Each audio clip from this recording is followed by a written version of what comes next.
gihatagan og katin-awan sa Tagum City Police Station ang viral nga video sa social media nga nagpakita sa pag-aresto sa usa ka lalaki ni adtong hapon sa June 21 sa Tagum City. Sumala ni OIC Police Lieutenant Colonel Edgardo Bahan atol sa iyang official statement na miresponde ang kapulisan human nakadawat og report bahin sa giingong illegal drag race sa Orchard Bypass Road, Tagum City. Sa ilang pag-abot sa lugar, gihold sa mga pulis ang mga suspetsado alang sa investigasyon.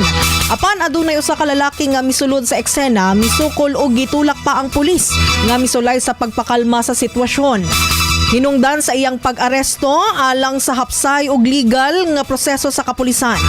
Giklaro usab sa kapulisan nga dili tinuod ang alegasyon nga gikulata ang maong lalaki og giingon nga ang ilang aksyon kabahin lamang sa pagpugong o pagpatuman sa balaod.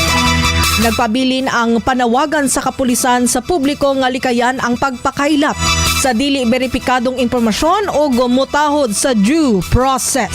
Tatak RMN.